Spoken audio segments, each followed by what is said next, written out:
Hello everyone, I'm Chetan Bhatt and I'm Director of the Centre for the Study of Human Rights at the LSE, and I'd like to, on this cold evening, warmly welcome you to this event hosted by the Centre, and I'd like to thank you for joining us this evening. And this event is chosen to mark International Human Rights Day, which is on the 8th of December, which is next week. And International Human Rights Day in 1948 was the date when the United Nations General Assembly adopted the Universal Declaration of Human Rights, the first genuinely global declaration.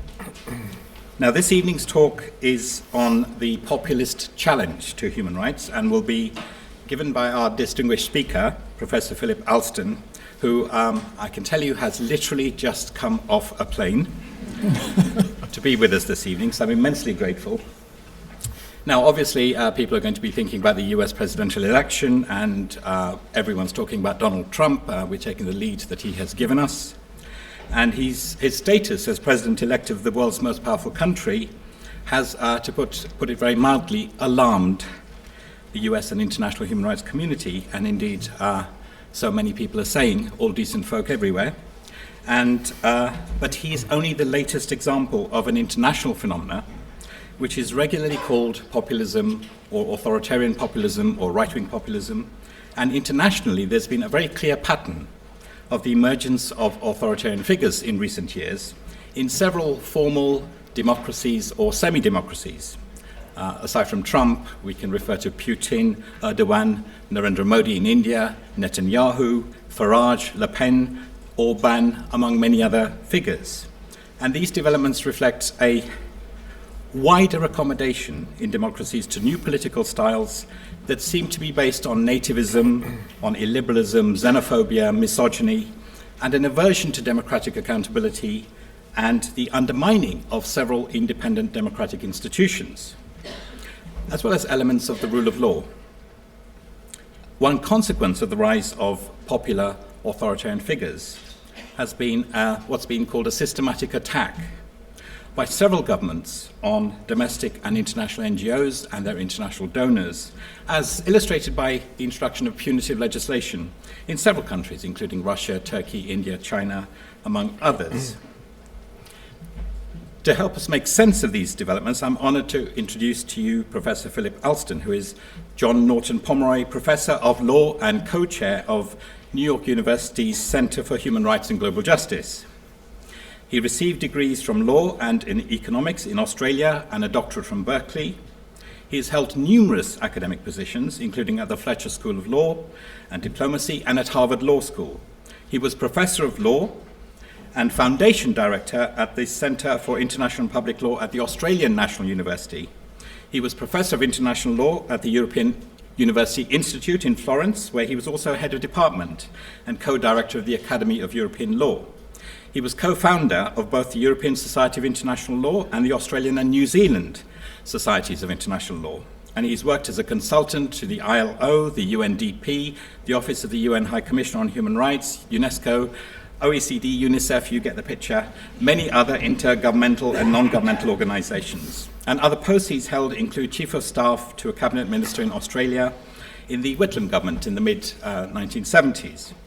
And in the human rights area, he's worked in numerous human rights issues since the 1970s. He was appointed in 2014 as the UN Human Rights Council Special Rapporteur on Extreme Poverty and Human Rights.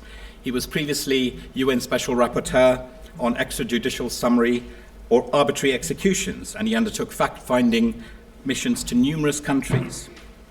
He was a member of the group of experts on Darfur, appointed in 2007 by the United Nations Human Rights Council, and was Special Advisor to the UN High Commissioner for Human Rights on the Millennium Development Goals. And I could go on and on and on. And it would take up all the time of this lecture were I to do that. But one important thing for us and for the MSc Human Rights students who are here at the LSE is that his work is compulsory reading on so many of our courses. Professor Alston will talk for about 40 minutes, and I hope he's had time to recover from his journey from Heathrow. And there'll be plenty of time for your questions after his presentation.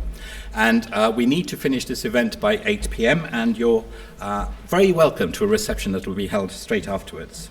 Now, this event is being audio recorded, And we should have a podcast of the lecture and the question and answer session in a few days' time. And we encourage you very much to comment live on the event using Twitter, and the suggested hashtag for the event is LSE Human Rights Day. But if you're doing that, can I please ask you and ask everyone to turn off their phones and other electronic devices, or at least turn them to silent. May I ask you to extend your welcome to Professor Philip Alston.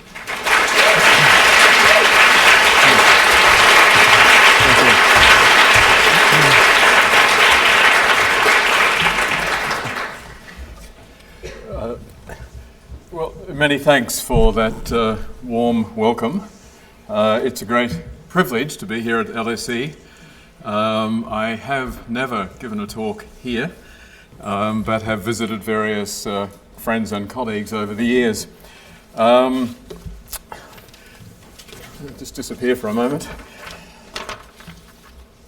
I'm going to talk tonight not to persuade you that we've all misunderstood Donald Trump and we should give him a second chance. I'm going to talk in rather negative terms, however, which I don't feel particularly comfortable doing, but I think is appropriate at this juncture. As Chetan said, the populist agenda is indeed, usually, not quite always, nationalistic, xenophobic, misogynistic, and pretty much always explicitly antagonistic to the international human rights agenda. My sense, therefore, is that the challenges that we're going to face in the human rights community are actually very different from those that have gone before. I think this really is a watershed. This doesn't mean, as various scholars have told us, that these are the end times of human rights, or that we've entered the post-human rights era. I think those phrases are excellent for selling books, but I don't think they're very helpful for much else. I don't think we should despair, and I don't think, as Samuel Moyne says, that there's a desperate need to find tools other than human rights with which to combat the many challenges that the new populism, combined with the old authoritarianism, will definitely bring. But I think it does mean that that human rights proponents generally need to rethink many of their assumptions, reevaluate their strategies, and broaden their outreach while not giving up on their basic principles. As each new wave of bad news sweeps in, most of us are now suffering from commentary and analysis fatigue. I certainly am, and I read about 1/20th of what my wife reads and sends on to me.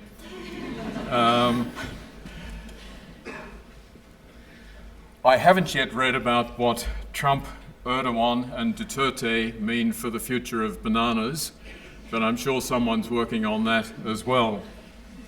I want to instead focus on what the human rights community should be doing in terms of creative strategizing for the era ahead. One of the justifications that's given, certainly in the US, for not having done much of that so far is that it's too soon to tell. Sadly, I don't believe that's true for a moment. I think we know pretty much what's happening. We might know who Trump is going to appoint to one or two posts, or how exactly the political chemistry will work out between Trump and some of the other leaders of the New World disorder. But we do know the basic terms of the challenges that we're going to confront. We know from Trump himself that he's consistently advocated measures that would abrogate civil liberties for American citizens, not to mention non-citizens, a great many of whom are already traumatized. It is quite striking in New York City, which is an immigrant city, and it's even striking, strangely, in my own law school, the number of students and even some of my colleagues who really are traumatized by what's going on. But the good news is that Trump's wrath won't only be directed at minorities. Two days ago, he tweeted, Nobody should be allowed to burn the American flag. If they do, there must be consequences, perhaps loss of citizenship or a year in jail. Thanks, Donald. He's, I don't think, a First Amendment specialist in the US, but that sort of doesn't matter if this is the attitude that you have and if you are controlling the Justice Department and various other government authorities.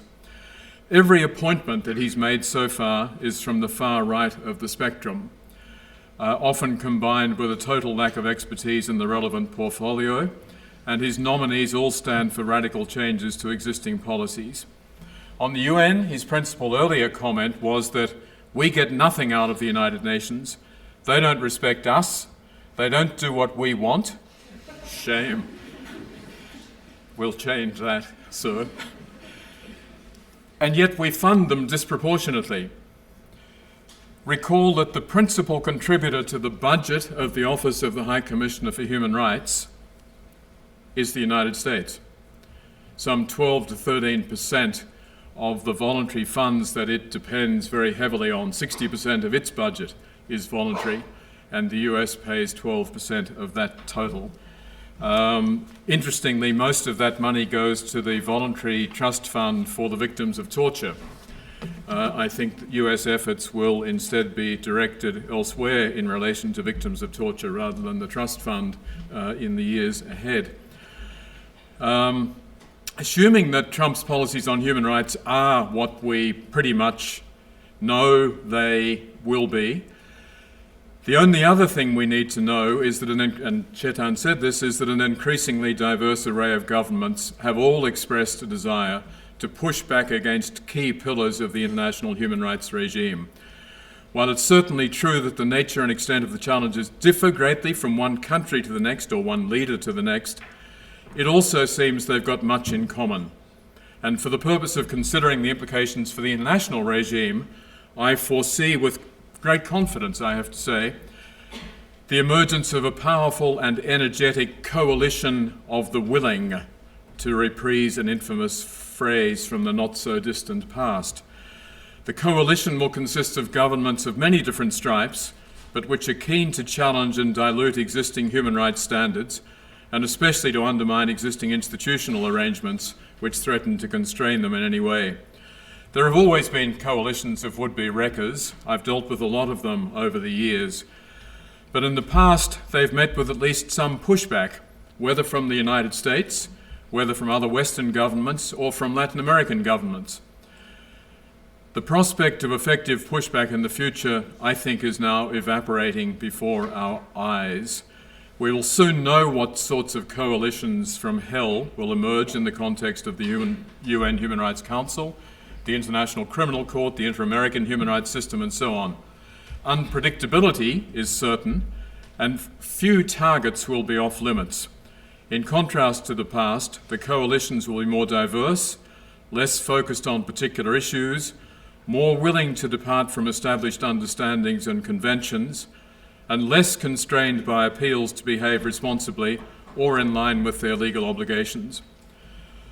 Before reflecting on how best the international human rights community can respond to these challenges, it's useful to keep some general principles in mind.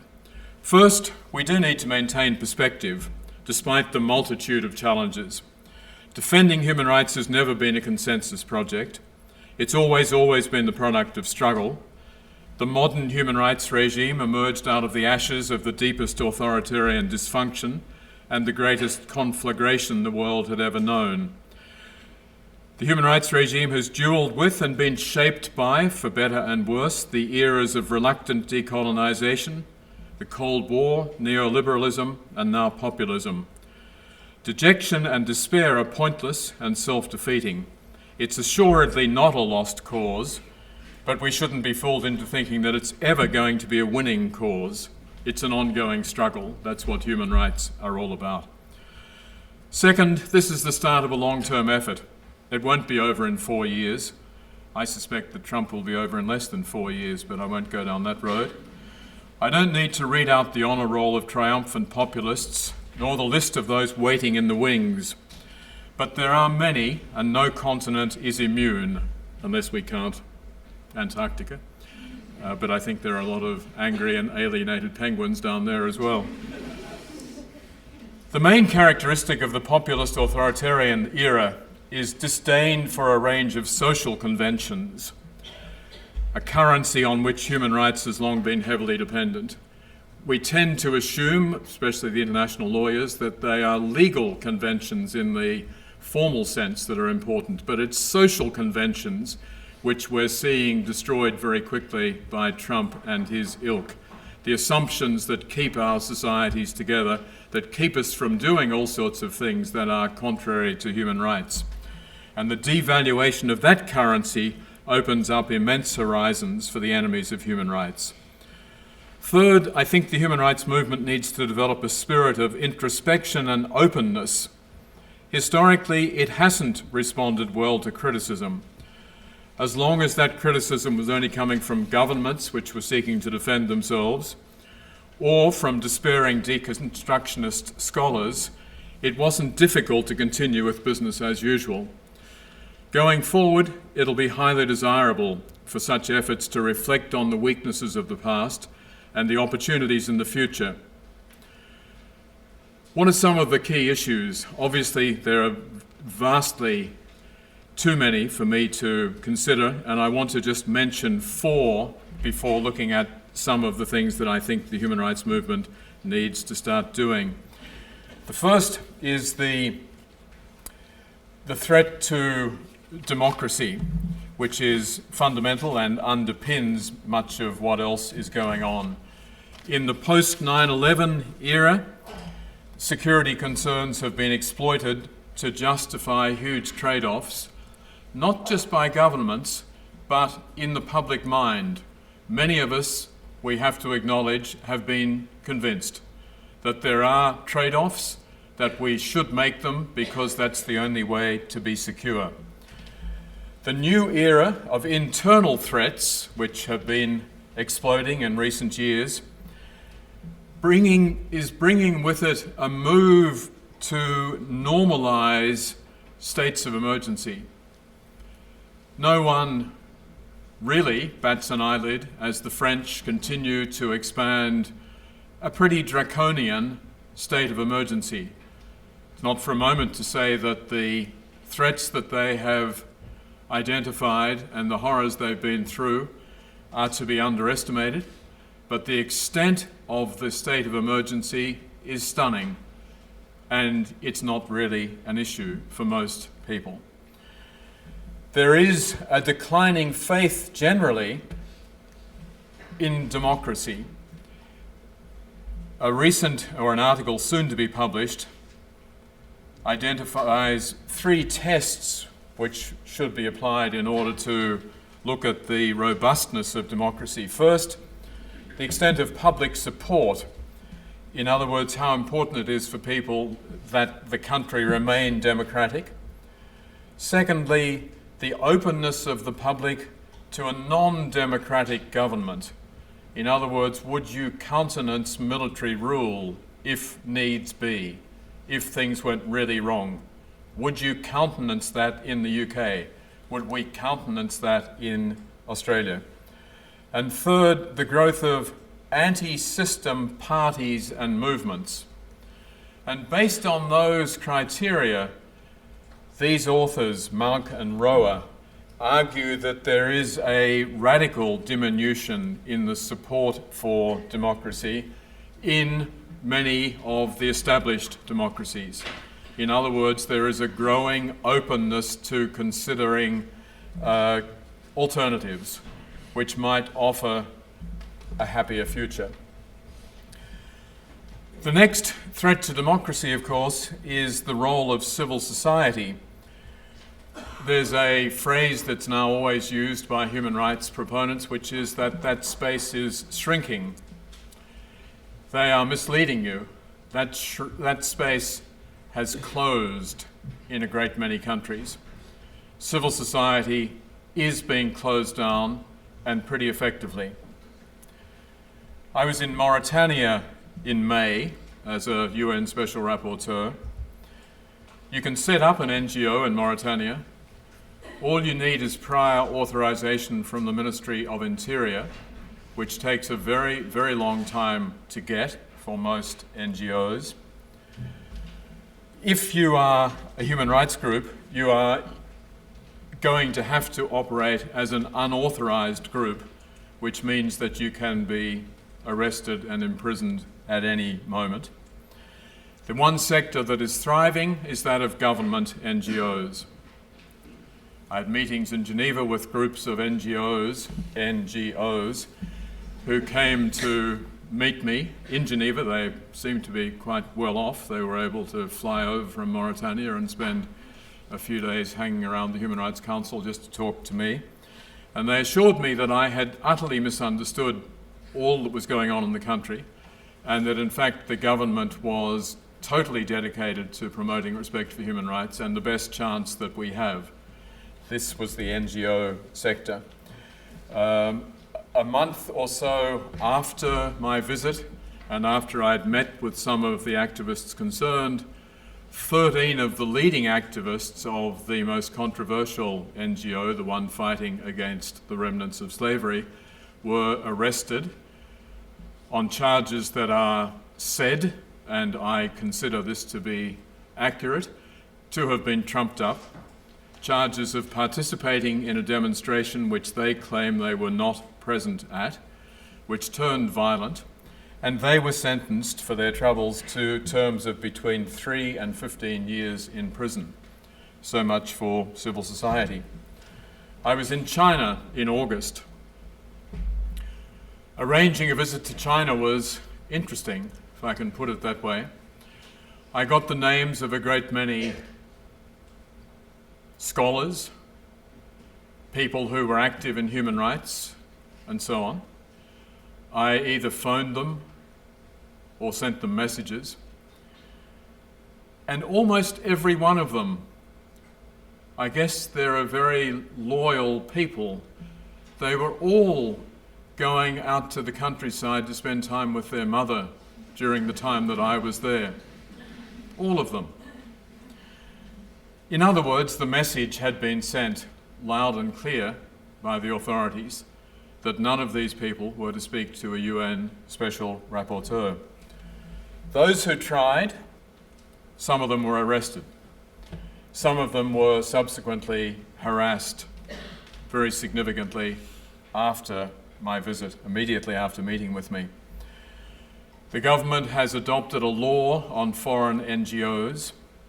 The government has adopted a charity law, and between them, these new laws and regulations have succeeded basically in closing all space for any groups that consider themselves to be working on human rights.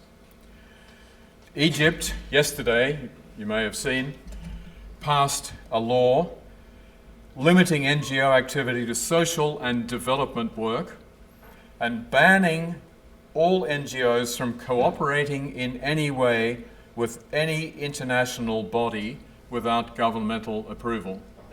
Basically, the end of NGO official activity in Egypt. So much for the prescription of those authors who say that we need to abandon the international human rights regime and move all of our efforts back to the national and local level. Good luck. I hope some of those authors go and live in some of these countries and many others that I could name. They won't be getting very far. Second set of issues that I'd like to mention are inequality and exclusion. Populism is driven in part by fear and resentment. Mainstream human rights advocacy addresses at best in a tokenistic manner the issues of economic and social rights, and almost not at all the issue of inequality. I'll come back to this. Similarly, the focus of almost all human rights advocacy is on marginal and oppressed individuals and minority groups. From our traditional perspective, that's how it should be. They're the ones who need the help. people like me don't need help. Elderly, white males are fine, thank you. We're doing well. But the reality is that if the majority in society feel that they have no stake in the human rights enterprise, and that human rights groups really are just working for asylum seekers, felons, terrorists, and others, and I put those in inverted commas, obviously, they're far less likely to be supportive out of some disappearing ethos of solidarity. I believe that a renewed focus on social rights and on diminishing inequality is part of a new human rights agenda which offers a lot to a lot of people who are feeling marginalised and badly done by as a result of what we loosely call globalisation, economic change. Next issue, the international rule of law is very much under threat. I have fewer suggestions as to what we might do, I have to say. Just to focus on two issues under the heading of the international rule of law. The first is the breaking down of rules governing the use of force. Western countries, more specifically the United States, through the global operations of the CIA and the JSOC, the Joint Strategic Operations Command, and its ever supportive, never questioning allies, such as the United Kingdom and Australia, have set us up very nicely for the era of Syria, Crimea, and Yemen, in which you can write your own rules. We're not very well placed when we've stood by and let those different agencies operate all around the world, doing targeted killings and a lot of other things, to then turn around and say that some of the tactics used by countries we don't like are in violation of international rules. The assiduous efforts of legal advisors, current and former, in both the US and the UK, to rationalise these incursions are now reaping the rewards that they so richly deserved. And I think that's a tragedy. It was predicted at the time, particularly when I was involved in the whole debate over targeted killings with the United States, but there was no interest in the problem, the fact that precedents were being set which would inevitably be invoked by much less well-meaning forces in the future, and that's now coming back to haunt us. There's a breakdown in relation to international humanitarian law, which is dramatic, and I don't know what we're doing about it or what we can do about it. Systematic targeted attacks on medical facilities, on operations by Médecins Sans Frontières and other humanitarian groups are commonplace and barely remarked upon. The United States did apologise for one very direct and clearly targeted attack, but not credibly so, in my view. And at the same time, we've got the Prime Minister of the United Kingdom promising to liberate British forces from the European Convention on Human Rights, and Donald Trump making similar noises about how our boys cannot be constrained in ways that others are not. International humanitarian law is in a very bad way. Fourth and finally, in terms of issues, we've got the fragility of international institutions. The International Criminal Court's been much in the headlines, various African states which have announced their withdrawal. I'm sure that the announcement by the Office of the Prosecutor that she is actively investigating CIA and other forces' activities in Afghanistan and related countries will also greatly endear the court to the United States. And I suspect that we're in for an extremely tough ride in terms of trying to withstand and protect what's been achieved by that court. The Office of the High Commissioner for Human Rights, one of the bright spots in the overall view is that the High Commissioner, Zayed al-Hussein, has been speaking out very forcefully and still has another couple of years left in his mandate. He's doing what a High Commissioner should do. He's acting as the moral conscience, and he can't be removed, at least in normal circumstances, for at least until, I think, September of 2018. The Human Rights Council has been operating in a way that is surprisingly balanced in the last few years. When I was Special Rapporteur on Executions, a period which finished in 2010, I left in despair, not so much at the activities of the United States, but at the organization of the Islamic Conference, which was able to control and manipulate much that the Council did, and generally not for the good. That changed with the Arab Spring, and it hasn't returned. So the Council has been able to operate in a way that is surprisingly constructive in certain areas. China and Russia have both made it very clear that they plan to introduce or to reintroduce major, quote, reforms of the Council. And there's nothing scarier than a reform when presented by either of those two great supporters. The European Court of Human Rights, we know that there is a waning affection in this country. We also know that Russia and Turkey are virtually unresponsive members these days. Let us hope that that won't be at risk, but nothing can be certain. The Inter-American Commission on Human Rights, an announcement in the summer that it was going to lose 40% of its staff, was headed off at the very last moment by some new contributions, but that's highly unlikely to last.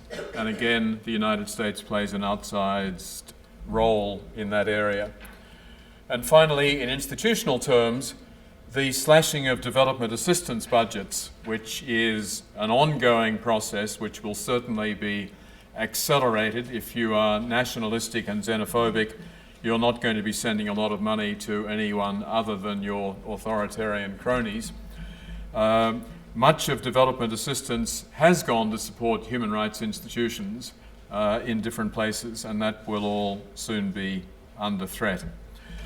So let me try to be a little bit more constructive. I want to end by talking about the strategies that I think the human rights community needs to start considering. First, I think we do need more effective synergies between international and local movements. I don't think that most of the large NGOs have got this right.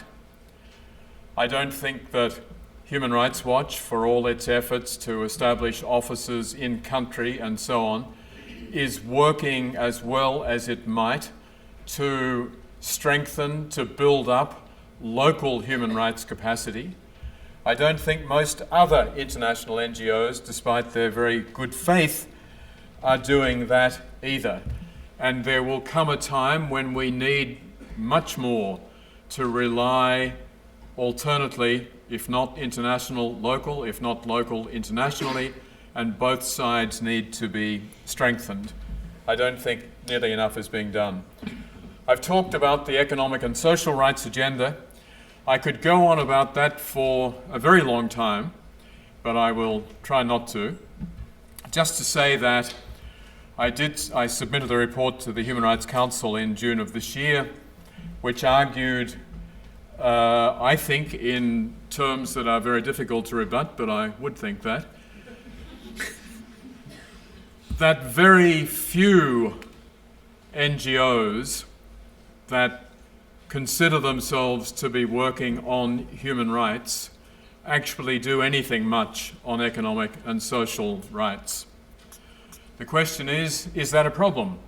Well, many people have argued traditionally, no, it's the American line, because if you have political freedoms, which we're fighting for, you'll be able to fight for your own social rights. I'm afraid it's nonsense. It hasn't worked. It hasn't brought social rights. It hasn't brought them to the United States, and it hasn't brought them on its own to most other countries. We need to start understanding human rights as embracing equally both of the categories of rights. We need to work out not ways in which every organisation can suddenly become an economic and social rights organisation, but ways in which they can constructively contribute to that side of the agenda. And that hasn't happened so far. Amnesty International has tried. I believe, and I think Amnesty knows this, that I think they have failed. I don't think their efforts have been very effective at all. I think they have been reluctant to grasp the real nettle, which is economic and social rights as human rights. Not a broad focus on poverty, not a broad focus on dignity, not more resources for development, but economic and social human rights, which in the report that I presented argues that you need to have recognition of those rights at the domestic level. If we're worried about torture, the first thing we say to a state is, we don't just want bland assurances that you won't torture. We want legislation in place to ban it. We then say we want institutions that are able to follow up and make sure, to monitor and to take action and to promote. And we then say we want accountability. We want to be able to charge those who have tortured. We want to bring governments to account who tolerate this sort of conduct. Economic and social rights are not different, but they are fundamentally misunderstood by the great majority of governments, and I would say even activists. They are conflated with or confused with development or poverty. I want you to promote economic and social rights. Oh my God, that's going to cost a fortune. We don't have the resources to give everyone health care and so on. I don't want everyone to have health care immediately. That's not the point. You start by building the human rights structure, which is recognising that there's a right to health. Then you build up the institutions which are specialised, which are going to promote that in ways that are meaningful in that society. And then you start building up accountability. There is, of course, an issue that goes side by side with that, and that is the question of resources, which leads many people to say, but you know, social rights, they cost a lot of money, and civil rights, well, they cost very little. Nonsense. All rights cost money, and all we're doing is making choices. We're going to put all the money into one particular set of rights, which suits me, as I said before. I mean, I'm an elderly white male. I've got it all. I've got a big pension fund. I've got great health insurance. My kids' schooling is provided for. I don't care as long as my civil and political rights are there, as long as I'm protected, not arrested. I've got freedom of speech. That's great. But that's not going to help the great majority of the population. There needs to be a focus on the other side of the balance sheet. And when we come to resources, I said I could speak for too long, I'll stop on this particular point in just a minute. What we're seeing now is that the real battle for human rights in many places is actually over resources. It's actually over fiscal policy. Keep your eye on the Donald. The Donald is going to make huge changes in the United States through the tax code. The code that has served him so nicely over the how many ever years he's never paid taxes. Things like his infrastructure program is basically a boondoggle for private industries, the way it's going to be set up, funded by taxpayers. And the rest of the shrinking government budget will be used to find welfare cheats. who won't be getting much anyway because we're moving to much more privatised education in the US, emphasis on vouchers. We're moving to privatisation potentially of Social Security if Paul Ryan gets his way, as looks increasingly likely. So we need, even as human rights proponents, to start looking, I'm sorry about this, it's not good news, to start looking at budgets, at tax policy, at fiscal policy. The Brazilians know this, and that's why the new government that got rid of Dilma Rousseff has introduced legislation which I think is going to be adopted by their Senate in the next few days. It's excellent legislation. It will cap all public spending, particularly on education, health, welfare, etc., for the next 20 years. There will be no possibility of expanding the current amount of money spent, regardless of population growth, regardless of changes in priorities.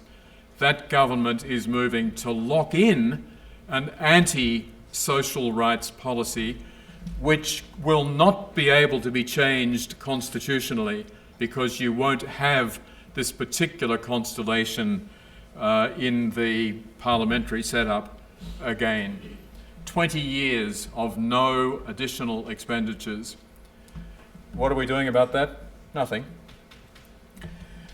Next, I think the human rights community needs to start thinking about what other actors it can work with.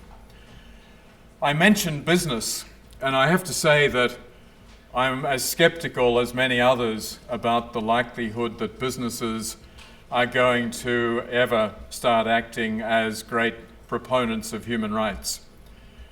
But leave aside the guiding principles and other sort of micro-level stuff. Surely we can start to have a conversation with the larger corporations about whether an authoritarian future, which is being created through a lot of the activities that are going on, is really in their interests, and where they can start to stand up, where they can stop lobbying for the counter-human rights moves to be made. I think we need to start thinking creatively who the other allies are going to be that the human rights movement can draw upon.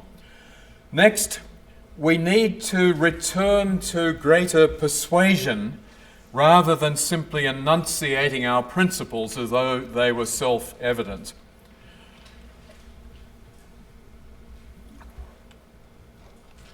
I'll give you it's a petty example, but I recently wrote a report on the responsibility of the United Nations for bringing cholera to Haiti. In that report, I said, I'm going to invoke a lot of practical arguments designed to persuade the UN that it's in its own self-interest to take this move, to accept responsibility, to provide compensation.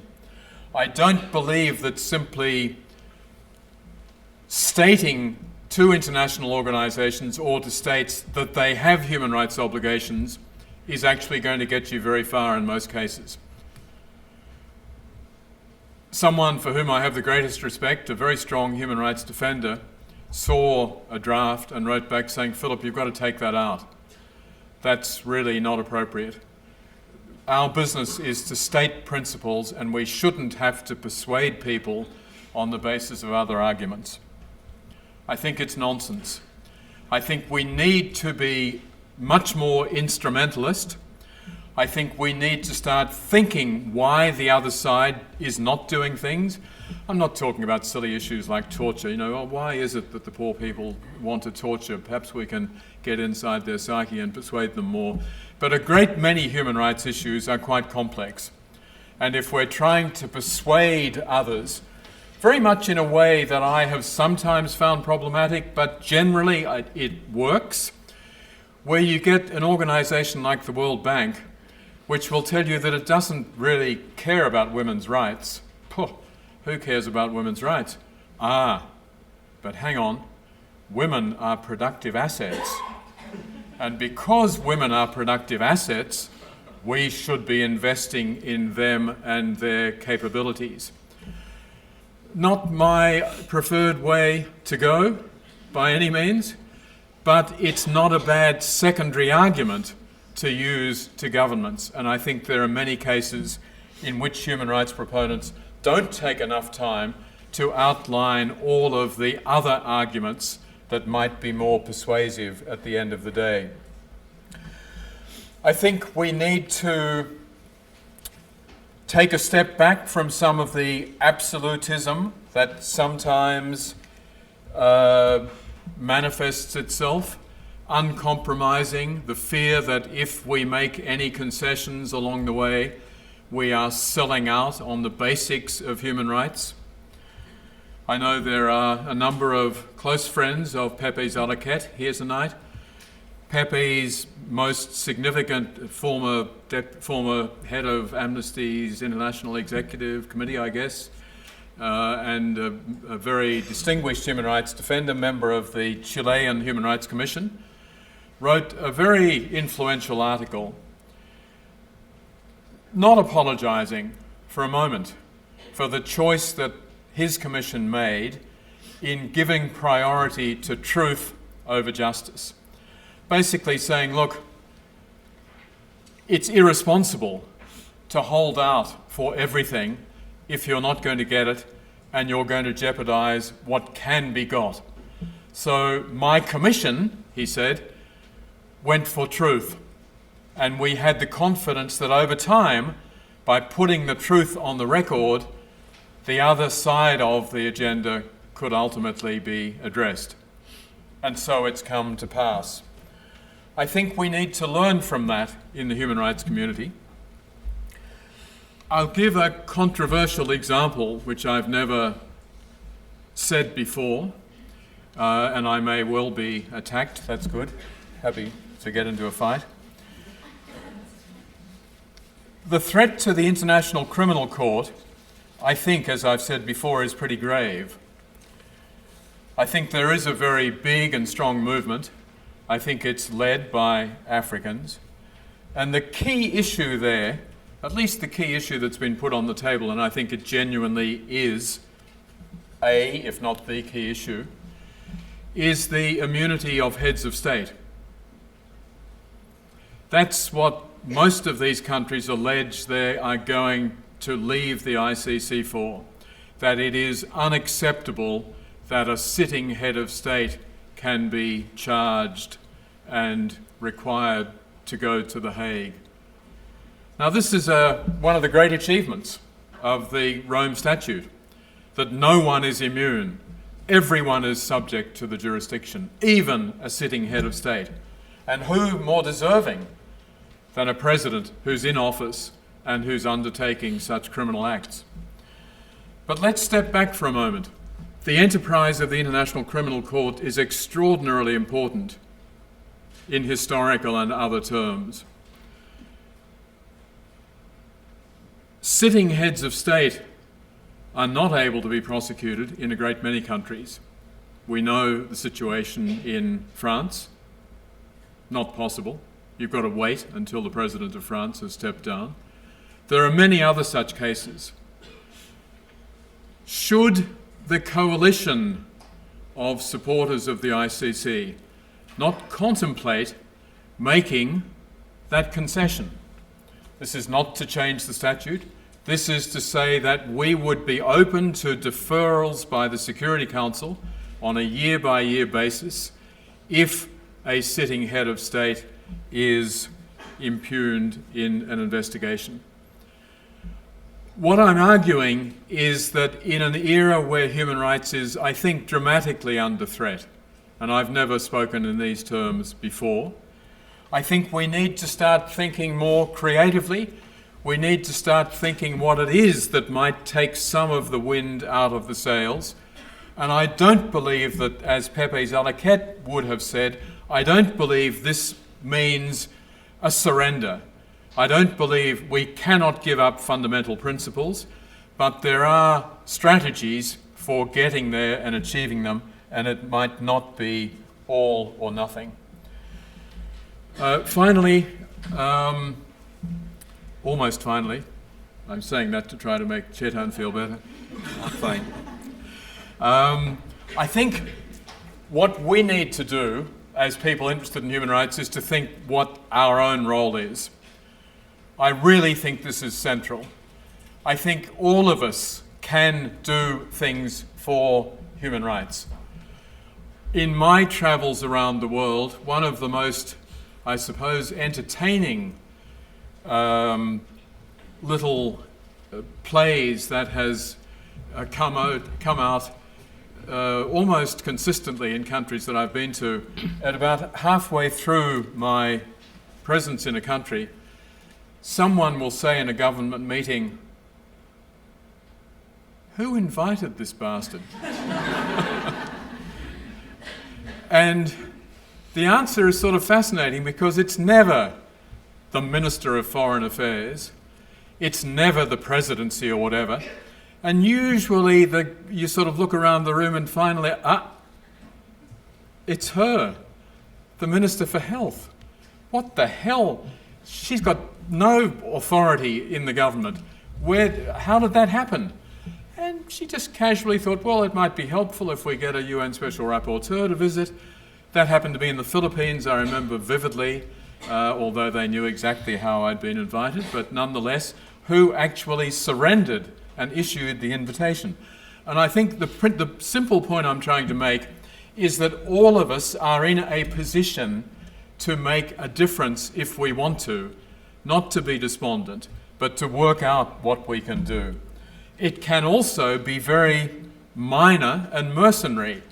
I do believe that we should be contributing now in ways that most of us probably haven't been to human rights groups, to those that are going to stand up and defend rights. It's no coincidence that the ACLU got, I think, $9 million in the weeks after the election, and they'll be getting more from me.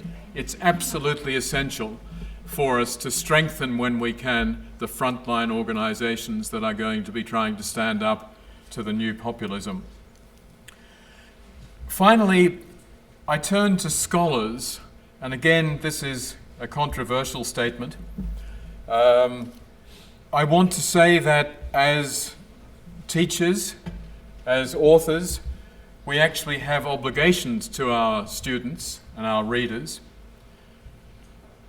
It's highly fashionable to trash human rights, to accentuate in dramatic and destructive ways the undoubted shortcomings of international human rights.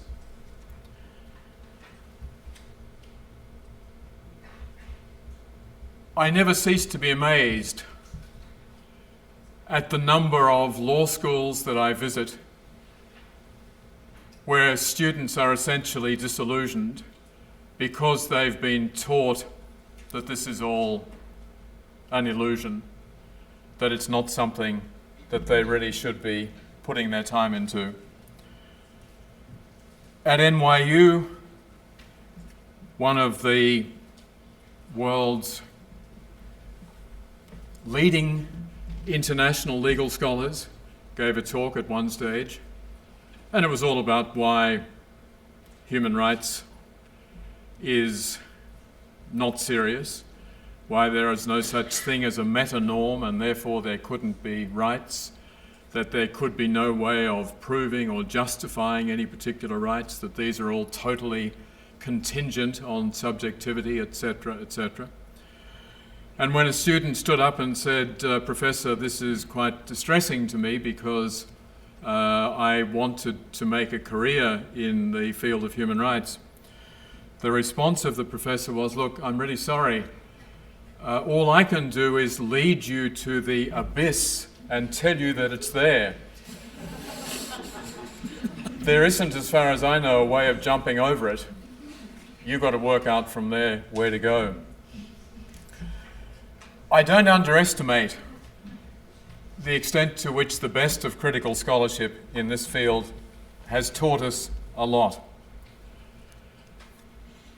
But I also don't underestimate how much critical scholarship is drivel, is not focused, in any useful or meaningful way on the real challenges that confront us and on the challenges that are becoming more and more real by the day in our world. I'm not saying that we should all become activists, but I do think that all scholars should take responsibility for what, ironically, many of the critical scholars are always talking about, which is unintended consequences. They go on endlessly about human rights proponents not taking account of the unintended consequences of what they advocate. Well, it would be great if the critical scholars would take account of the, quote, unintended consequences of a lot of the work that they do. This is not for a moment an attempt to diminish critical scholarship. A lot of the ideas that I've mentioned tonight, I think, draw upon some of the best of that scholarship. But there's an awful lot of dead-end stuff which simply leads us to despair. I want to finish with something that will probably strike you as rather corny, but I think it's appropriate. It's simply the old admonition by Pastor Martin Niemöller, made during the period between the two wars. And today's version would be simply, I'm living in New York, first they came for the Hispanics, and I didn't speak out because I wasn't a Hispanic. Then they came for the Muslims, and I didn't speak out because I wasn't a Muslim. Then they came for the Black Lives Matters activists, and I didn't speak out because I'm not black. Then they degraded and belittled women, and I didn't speak out because I'm not a woman. Then they came for me, and there was no one left to speak for me. And so I think the point is simply that we can't wait. We need to start acting. We need to do whatever we can do to strengthen international human rights, the commitment to it in our own lives, in our own areas. We are going to need to operate in a much more creative fashion, internationally, locally. There's going to be a movement between the two, but there are always places where we can make a difference. And I think that the general thrust then of what I've argued is that these are extraordinarily dangerous times, unprecedentedly so, at least in my lifetime. There was a degree of certainty during the Cold War. Today we have lost all of that, and almost anything seems possible. So the response is really up to us. I'll leave it at that.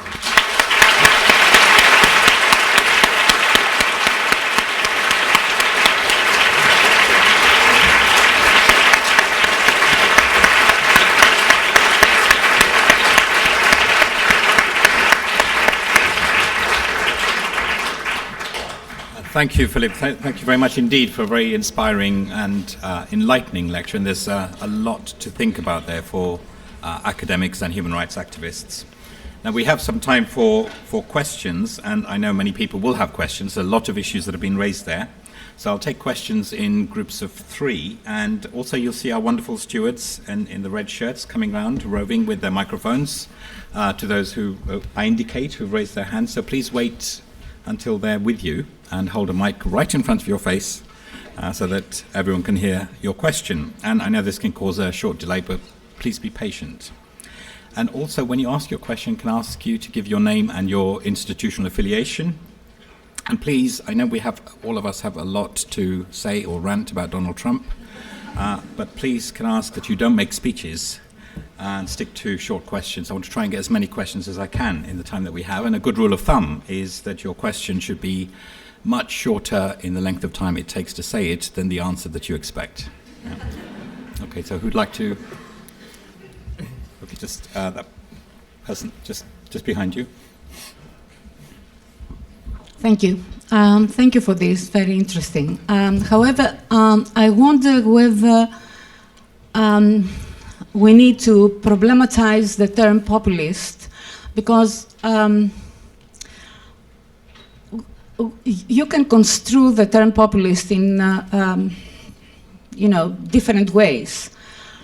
And I wonder if this, what sense you give to the term populist, and if you mean right-wing populism, fair enough. But there's also another type of populist, and by that I mean Laclau and Mouffe's notion of populism, which actually ties up with what you said as one, you mentioned as one of your strategies. Do not just focus on human rights, but also on human rights, economic and social rights, you said. And you also said that fundamentally they are misunderstood by governments and activists. And I want to stress what you said, by governments. Is it really a fundamental misunderstanding? Okay, I want to get some more questions in, but I think your question different is... political, Your question is very democracy. clear. It's about the meanings of populism, which has been hugely debated. Everybody is talking about populism. Every day there's an event at the LSE talking about left and right-wing populism. That's a very good question. Can we have a question just here? Thank you.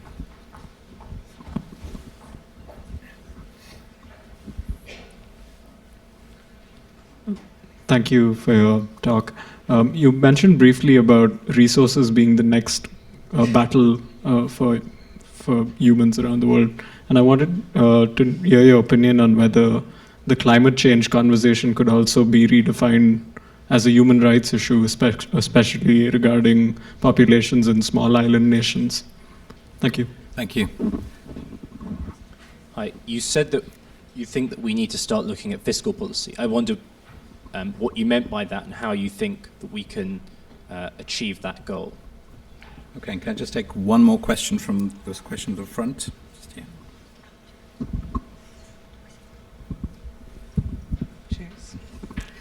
Hi, my name is Brenda Ewuriewa. I'm a human rights activist from Poland. I'm studying law at the University of Wrocław. And my question was specifically, how do we actually tackle the legal attacks on civil society?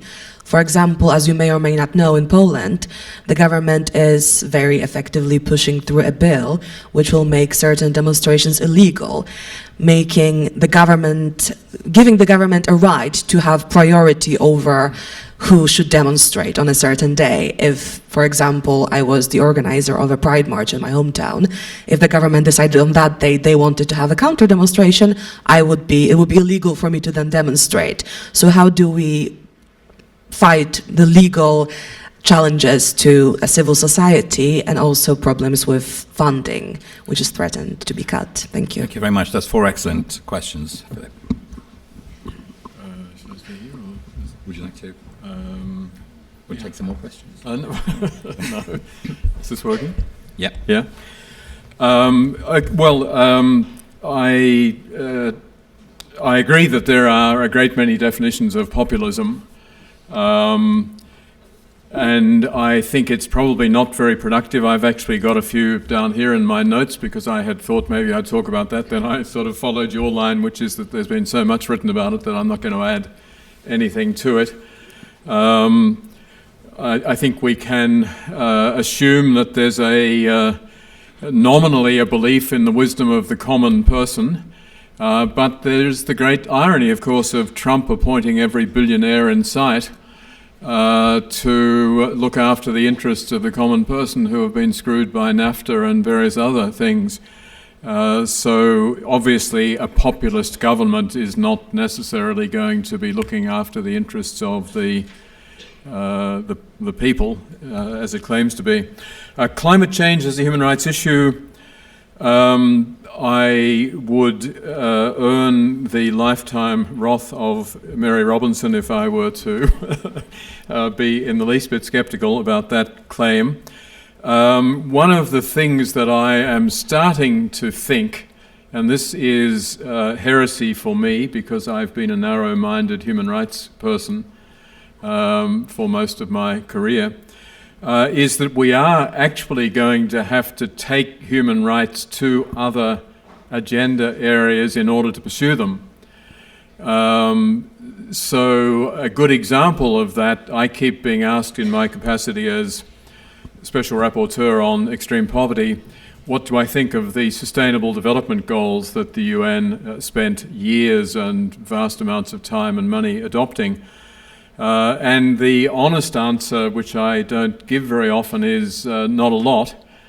But I'm now being forced to sort of rethink that, because it may well be that the relatively anodyne commitments that governments have made in that context will provide a more effective forum for pushing some of the social justice type issues that we value in the absence of human rights opportunities, of opportunities to push mainstream human rights in those countries.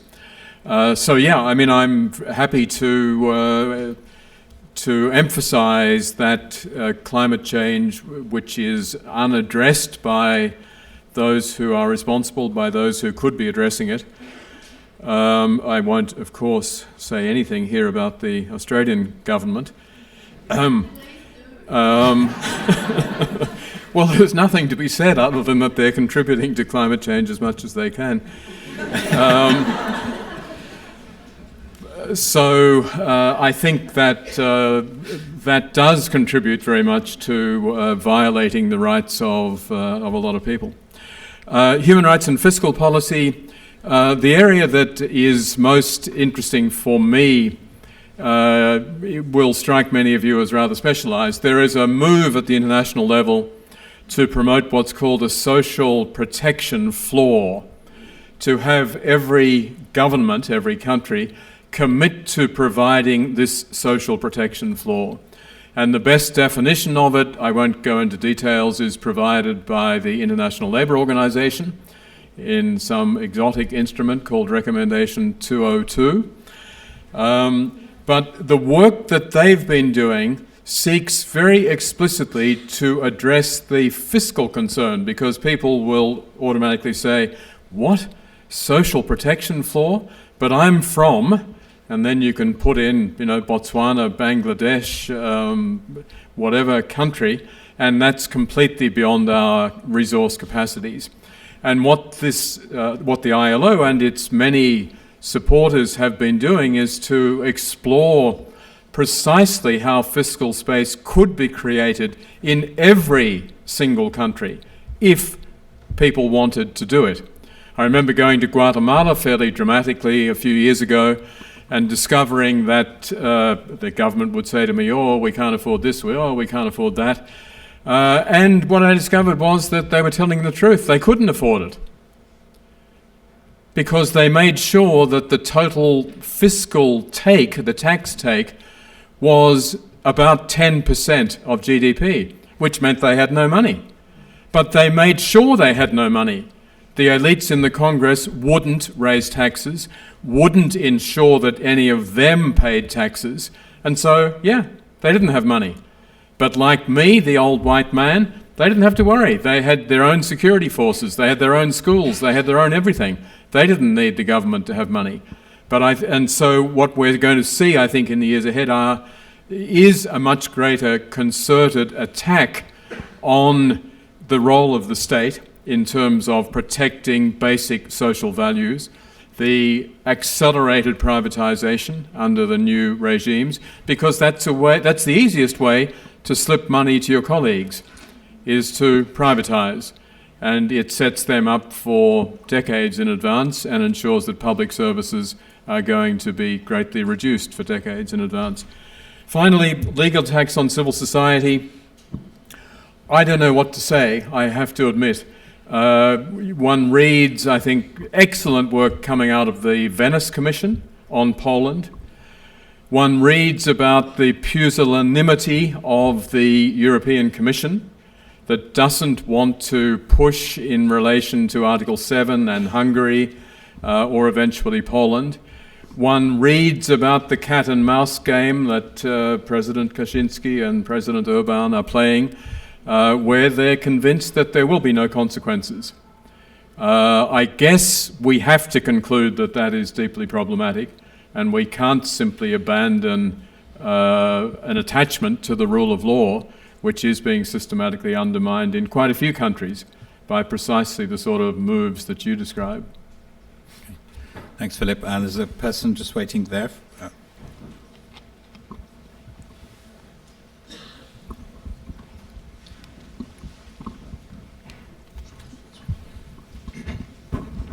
Actually, while we're waiting, can I just, one of the things that struck me around social rights was that, am I right in thinking that essentially you're asking human rights or the human rights agenda to turn towards advocating a form of social democracy, that that's actually a value today?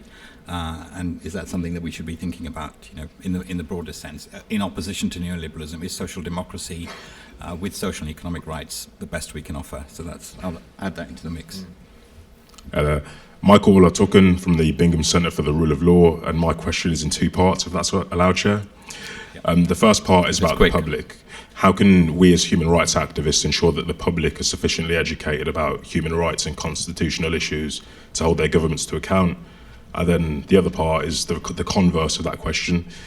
How can we ensure that rule of law considerations are central to the way that governments treat constitutional issues across the world? Thank you. And there's a... when you talk about the test of democracy, could it be that perhaps you're confusing symptom and syndrome? Could you just repeat that, please? When you talk about the test of democracy, could it be that you somehow seem to confuse symptom and syndrome, that what you list are a number of symptoms to perhaps a democracy itself that may be ill?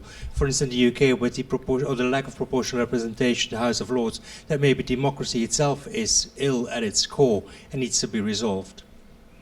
Okay, challenging question, and one just there, one more.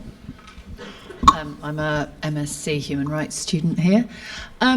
Could you talk a little bit about this area of social rights and the need for solidarity in order to achieve them? I wonder if there's a paradox at the heart of the human rights agenda, which is in promoting individual rights. Do we lose this idea of collectivism, which perhaps is the major power that we're lacking? Human collectivism and solidarity in the promotion of social rights in particular. Okay, thank you. Again, excellent series of questions. Philip? Well, let me start at the end.